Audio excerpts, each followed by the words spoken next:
When we think of great guerrilla filmmakers of the 80s and the early 90s, we generally think of names like Robert Rodriguez, Kevin Smith, and Sam Raimi, just to name a few.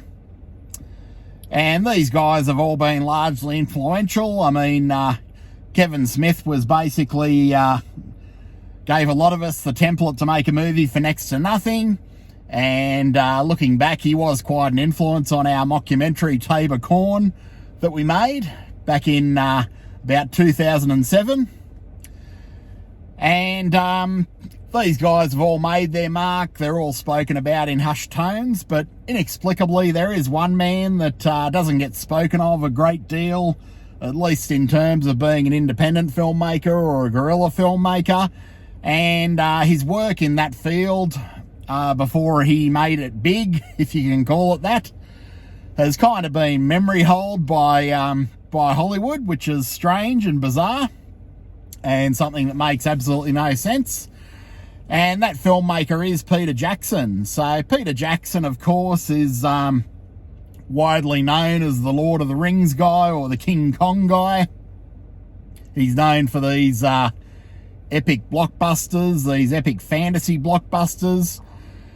But not a lot of people realise, you may realise this if you're watching the channel because you're into this sort of thing, but even in cult film or cult horror circles, he's still sort of under-recognised in a sense. He's been memory holed in a sense, even though he made some pretty substantial contributions to the whole genre of horror, cult and strange and unusual cinema.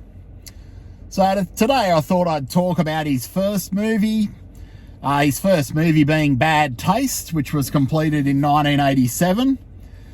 And this movie's quite unbelievable in much the same way that Robert Rodriguez's El Mariachi is unbelievable. It is one thing to make a zero-budget drama or comedy, as Kevin Smith did with Clerks, as my friends and I did with Tabor Corn, the mockumentary about film fandom. But it is quite another to make something pretty epic on a large scale, at least concept-wise.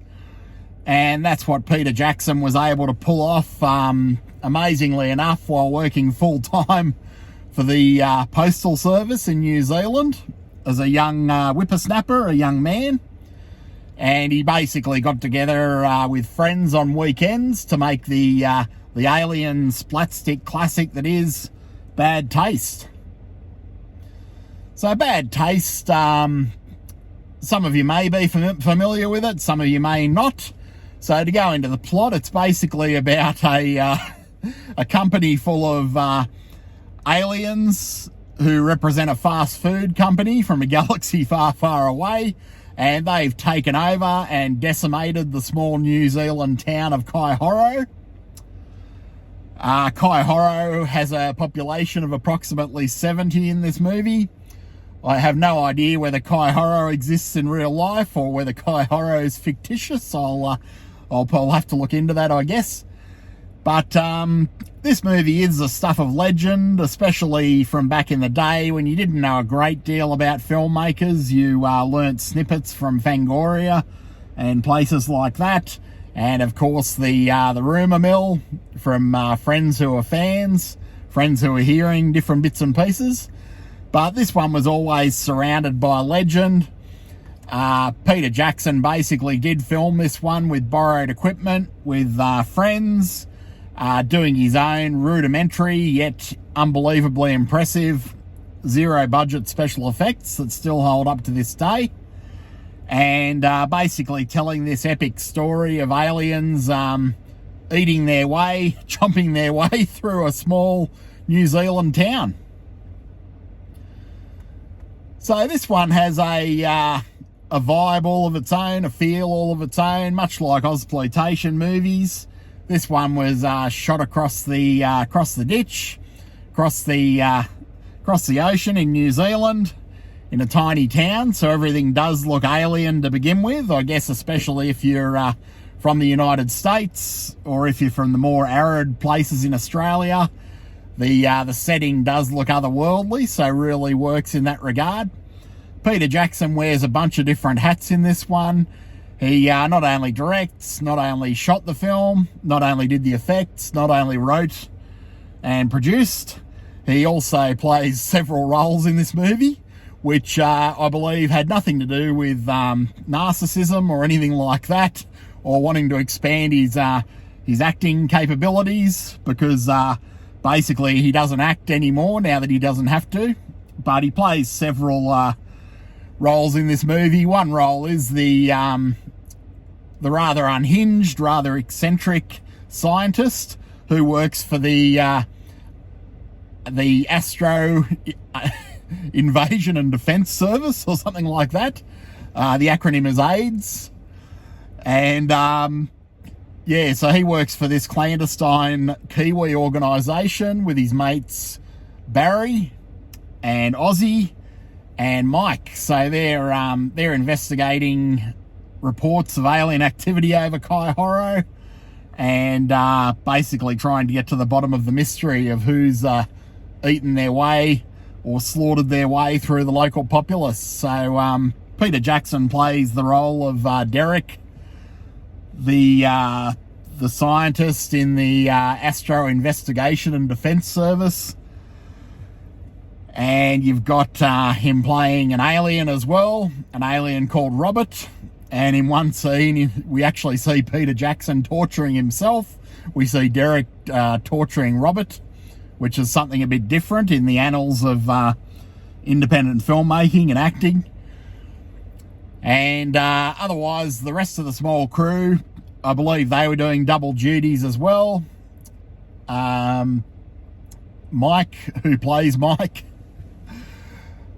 he did the music for the movie, including the very catchy Bad Taste theme song. And I believe that they all basically did double duties with shooting, catering, carpentry, set creation, you name it. I believe everyone pretty much pitched into this one. Towards the end of production, I think the budget might have been raised slightly, so they were able to basically hire a few more people to finish it off. And but aside from that, it really was the ultimate micro, zero budget guerrilla film, and it is a very effective how-to, a very effective template for anyone out there looking to make a movie for nothing, basically. And this was a time before digital, of course, before a lot of the great editing equipment that we have right now. I mean, let's face it, right now I'm speaking into a phone, I'll be editing on a phone, and I'll be uploading on a phone. And someone like Peter Jackson probably only could have dreamed of doing such things way back in between 85 and 87, which is when he made this movie. So really, when you compare then to now, with the resources that he had then to the resources he has now, it really is like going from the Stone Age to interstellar travel, basically, when you compare the production of Bad Taste to something like the Lord of the Rings trilogy, or The Hobbit, or the King Kong remake. So if anyone was in doubt of Peter Jackson's credentials for practical filmmaking, for low budget filmmaking, if you haven't checked out Bad Taste, then that will dispel any dispel any doubts about his talents. And it's a very cool movie, heavily influenced by things like Evil Dead, heavily influenced by Monty Python. A lot of the humour's very British, very Monty Python flavoured. And the great thing about that is that the humour really hasn't dated at all in this one. I watched it afresh for the first time in a few years, as I always try to when I'm talking about these movies the other night. And this thing that struck me was how well the humour in this one still works to this day. A lot of the humour is very esoteric, of course, much like its influences, Monty Python. And it was one of the early successful examples of horror comedy, coming not long after things like Evil Dead and Evil Dead 2 and House and movies like that. And in much the same way, this one gets the mix between horror, disgust and humour spot on. So it's a tiny movie in one respect, but a large movie in terms of scope and being imaginative. I'd very much recommend checking out Bad Taste if you can find it. The bizarre thing is, well, several bizarre things. This one and Brain Dead and Heavenly Creatures have all been memory hold, for want of a better word. It's almost as if they were created in another dimension and they don't exist in our dimension. No one ever references any of Peter Jackson's first three movies. You'd be forgiven for thinking that Peter Jackson's first movie was The Frighteners, starring Michael J. Fox. And believe it or not, or you probably will believe it because it does seem to be a fairly mainstream view, the majority of people do think that The Frighteners is Peter Jackson's first movie, when in actual fact it really was his fourth movie after three very entertaining, very interesting, and very timeless movies in Bad Taste and Brain Dead, aka Dead Alive, and Heavenly Creatures, which was the based on a true story of a matricide in New Zealand, and it's a very cool kind of a blend of true crime and fantasy. The other mystery that strikes me about Peter Jackson is how he was ever allowed near these Lord of the Rings movies. It may in fact be the first case of a filmmaker hiding three very successful movies in order to secure a secure a production and direction gig with the Lord of the Rings trilogies. Because I can't help but think that if New Line, I believe it is, that produced the Lord of the Rings movies, had caught wind of Bad Taste or Brain Dead or even Heavenly Creatures, they probably wouldn't have allowed Peter Jackson within striking distance of Middle-earth, within filming distance of Middle-earth, and they would have sent him packing quite promptly, and basically hired someone far more generic and far less creative for the job. But thankfully for all of us, Peter Jackson, whether intentionally or unintentionally, was able to keep these three movies, Bad Taste and Brain Dead and Heavenly Creatures, well beneath the radar when it came to securing the gig to successfully bring J.R.R. Tolkien to the big screen. And so we have a very fascinating history of a guy who was able to very successfully conquer the micro-budget world of strange and unusual cult horror cinema, and he was also able to conquer the world of the blockbuster, the Hollywood mainstream blockbuster, which very few filmmakers have been able to achieve. I mean, other guerrilla filmmakers like Kevin Smith and Sam Raimi have seemingly been chewed up and spat out by the mainstream Hollywood system. They've had their successes, as has Robert Rodriguez, but they've all had these massive challenges working within Hollywood and really found their form basically being able to step outside of Hollywood, especially in Robert Rodriguez's or Kevin Smith's cases, and do their own thing, whereas Sam Raimi's kind of been reined in and exploited, which is ironic for an exploitation filmmaker, for their career to take that trajectory. Basically got sort of tangled in a web of Spider-Man movies and hasn't really done anything of that much interest for a very long time. Hopefully he will again soon, but who's to say? But interestingly enough, Peter Jackson seems to have been able to play the Hollywood political game and make his own movies on his own terms, keeping 1 foot firmly in exploitation and 1 foot firmly in Hollywood. So as a result, he is the most consistent guerrilla filmmaker, made mainstream filmmaker of all time, I'd argue. Consistent both in the quality of his output and in box office success. But it is this enduring mystery as to why Bad Taste and Brain Dead and Heavenly Creatures have been memory hold all these years, and why they continue to be this kind of phenomenon that slips in and out of our dimension occasionally. They're even hard to find on physical media as well. Near impossible to find on physical media.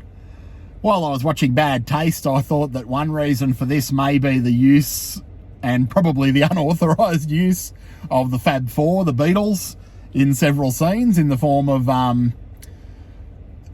cardboard or wooden cutouts from the Sgt. Pepper's album.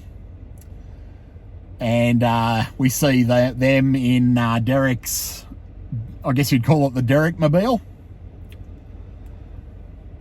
And that's probably one reason why Bad Taste probably struggles with legitimate releases, but it doesn't explain really why Brain Dead, aka Dead Alive, or Heavenly Creatures also seem to be lost in this kind of ether of time, I guess you'd say, at least when it comes to physical media and streaming rights and things like that. You can try and see these movies. I guess you'd have to see a lot of them in the deep, dark recesses of the grey area, the copyrighted grey areas of YouTube and places like that are probably your best place to see them, unless you've jagged a copy of Bad Taste on physical media at one time or another. But it is a very cool movie. This one made a huge impact on me. I couldn't see it for a lot of years, and then one day I found it in a mum and pop video store in Moss Vale in the Southern Highlands, and it's been one of my favourite films ever since. It's simple on one respect, simple on one hand, but complex in another respect. It's basic, but it is large in scope, and in many ways it is quite a contradiction of a splatter cult horror film. All the actors are remarkably good in this. That's what struck me this time watching it and revisiting it. Usually the big weakness in zero budget movies is the cast, because they are friends and family and so on and so forth. And I'm one of the guilty offenders in the movie that we made back in the day, so I completely understand what that's like.